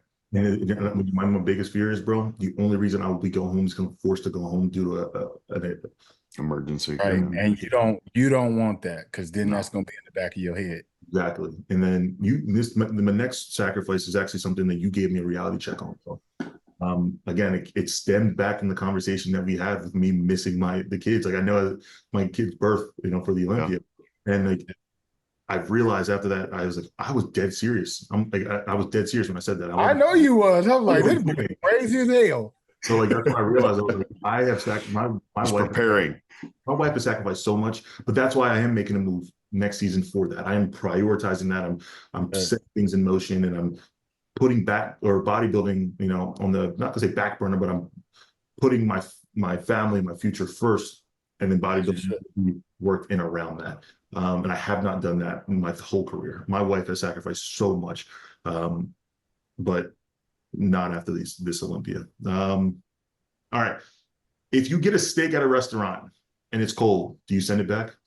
Yep. Yes. Nobody cold ass steak. Absolutely. What if it's like lukewarm, but by the time you're finished eating it, it's going to be like chilled? No, if I'm going to a steakhouse and with the limited diet that I have anyways, I want that shit done the way that I want it done, and I'm not taking anything less. Like, that's how it's going to be. That's exactly what I said. I was like, you don't understand. I'm not taking it like okay, yeah, okay. Y'all, man, y'all can. I'm paying you to make it for me. Like, it better be made right. Hell yeah. When we go out to get food, like that's a massive activity for us, because we're so used to doing it in our kitchen, right? So it's not normal. Want that shit to hit different. Oh yeah, it's hella hot off the microwave. Yeah, that pisses me off, bro. They did that to my dad. Yo, I'm gonna let my dad tell you that story. He complained, or he didn't complain. He said like, hey, it's cold. Is there any way you guys can recook it or whatever? Bro, they brought it back out, and no lie, a minute later, steaming. That shit was like, and he was like, he was like, you knew they put it in the microwave. Oh, he was pissed, bro. My dad don't play like that, but nonetheless, like you said, food for us is a little different. So my wife, bro, the second I get a meal, you know, whatever, I bite into it, I'm like, oh, this is a little chilly or cold. And she's like, she gets instantly nervous. She's like, please don't say anything. Please don't say anything. Please don't say anything. Oh well, shit. I'm wondering. I'm sorry, Miss Toplin over there, but if we all out and that shit come cold, I'm causing some ruckus. Like, ain't nobody gonna go to no establishment and pay top dollar for a steak and it come cold. No, fucking with my pancakes. No, they should know better. Oh, pancakes heated up, bro. I'm gonna be the first one to be like, come here real quick. Yeah, exactly. Bro, this now, if the syrup came out cold, I'd be like, all right, I didn't know they keep it in that fridge. See, I'd be like, no. Go put that shit in the microwave and then bring it back. Or make sure it's sitting out. Yeah, hell yeah. Make sure it's sitting out. Fuck, man. It's been good getting back on here. I miss y'all, man. I miss y'all. Yeah, I was thinking about the same thing, man. It didn't feel the same. No, my social media is like dropping. Last week was like weird. It was weird. Like, it was weird as hell. It was because at first I'm like, because bro, I didn't even, to be honest, I was like, they ain't even sent me a link. I didn't know we was not going on. I didn't know. Bro, I was so everywhere. I'm like, I was talking to Drew about it. I was like, oh shit. Like I woke up Tuesday. Wait a minute. We missed. I was just like, oh, and that's how you realize we have so much going on in our lives right now. How much? We got too much going on. It is crazy, but like, I also like sometimes when we're like planning this, I'm like, I got so much going on. Like manifest all this meetings and stuff and manufacturers in different time zones, and so like it's always something going on. And when I have to get off of it, I'm like, fuck, I needed that more than I realized. You know what I mean? Every single time. But before I get out of here. Before we get out of here, Drew, you got some new merch coming out, right? For the Olympia? Yeah, so I have so I'm gonna have to send you the pictures too, but I've been working on a website. Me and my buddy have been putting together a website, my buddy Alex. I'm deciding to put all the profits back into Men's Physique Radio and the show that we end up picking out next year. So for prize money, all the profits that I make from this merch, and it's going to be a limited release anyways, because I want people to truly be able to support me, my journey, people that are supporters of me, fans. I'm wearing a hat right now. Specifically for the Olympia, I'm going to make these. So I just want people to actually enjoy it with me. So with your merch, with Alex and what we finna do with the people we've already kind of talked to, we still got to put you in the group with the other one. So we're going to do those 2 shows. But I think the number should be 10 and 10 on both of them. We can make that happen. Yeah. 10 and 10 on both of them, because that'll take $2,000, depending on what they offer, $2,000 to $12,000 to win that. Bro, that's more money than the Arnold. Yep. So I do want to make it a point to at least do that 10 and 10. I know that's the goal. Have the sport grow, and that's what I want to do. I mean, obviously, you know, this is something that we all love to do. We decided to do this because we enjoy it. It's not about chasing the money for me. You know, it's just about what I could do to put it back into this and to keep this going, to have people benefit from this, to listen to what we're saying, to really hear it. You know what I'm saying? Like I want people to take more away from these videos and just make fitness overall just better. You know, no bullshit. Yeah. I'd really want to make this sport better. That's my goal. I love that, bro. Because the thing is, like, when are you guys going to the Road to the O? Are you guys doing it? I haven't planned it yet with JM, but I'm definitely going to do it. I got a message him. I know he's probably that schedule. It's not looking good for a lot of people. Why? What do you mean? A lot of people don't have that many fucked up. Yeah. Bro, like it's crazy. He'll be doing it daily. I barely got it in. So if y'all haven't scheduled that, I haven't scheduled that for sure. Yeah.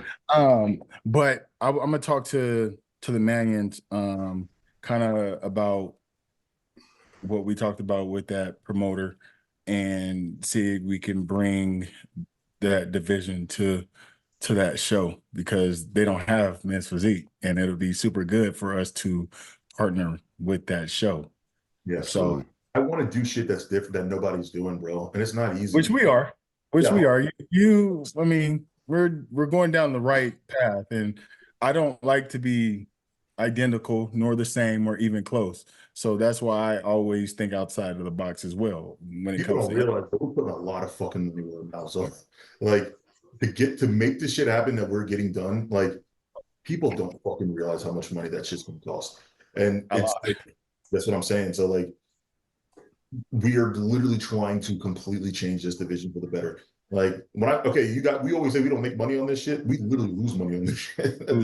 Lose. Like Again, but that's the thing, you know, and a lot of people need to understand this.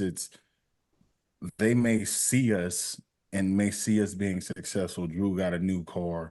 They see my car. They see me, how I dress. They see freaking Alex just starting a freaking huge company. Well, he says it's small, but the shit ain't small. It's one of the biggest fucking short companies out there right now. You know what I mean? So people may see us successful and get this information and all these gems from this social media, YouTube video. But at the end of the day, we are literally putting our money back into the men's physique division. It's not that we're getting money at all. And if we do get money, it's going right back into Drew put money out for the merch. He put money out for the merch, right? I'm sure had somebody design it, website. That shit don't come free. And then any profits that he make is literally going back to the division. Like, again, like I didn't even know he was doing that until he just said that. So like, I don't know, man. But that's the thing. Like, and see, he tried to do that. So it's like, I'm just gonna match whatever y'all put in. I'm not even gonna do the whole thing. I'm just gonna say here, like, if this is what it is, that's what it is. Because I don't want to really. Well, I don't even have time to make merch right now. We 5.5 weeks out to try to get something designed. So it'll just be to the point to where I think we can do 10 at each one of those shows, and that would just speak volume. Volume. Really will. Hey, babe, just so you know, ERIN would also send back his pancakes or steak if it was cold. So Megan, don't come over here. We could all agree on that. We could all agree on that. Just so you know, don't come over here, Matt. Would also send back his steak or his pancakes if he got at a restaurant and it was cold. Who wouldn't? Bro, he looks at me like I'm crazy. Like you could see it in her face. As soon as I'm like, hey, this is cold. She's like, oh, shit. Like it don't make any sense to me. I'll still eat them. Just give me the warm ones when they come out. I'm just gonna do that shit on purpose now when we all go out. We go out to the living room, please. No, I'm just playing. It's hot. I'm just kidding. I'm just kidding. All right, fellas. Yeah, I'll get you that information, and we'll get in that group text with them and figure that out, because that's a move that taking advantage of it, man. That's what I want to do. So. Sir. And then also we have the Men's Physique Radio merch coming out too. So don't forget about that. That's directly going towards anything we give back to the division. So outside of that, guys, another episode down. We appreciate y'all. Thank y'all for y'all patience regarding last week's episode. Absolutely. Like we said, man, this what we're doing here is simply to give more value back to the division that we love so much. So if you can, make sure you like, subscribe, send this to another men's physique athlete or a simply bodybuilder who sometimes might just need to hear some of this stuff, especially if they're in the prep. If you guys are doing your cardio right now, amp it up a little bit more. And until the next time, guys, we'll see you in the next one. And I got one thing to say, CUTZ, you fired. I'm just kidding. I need you.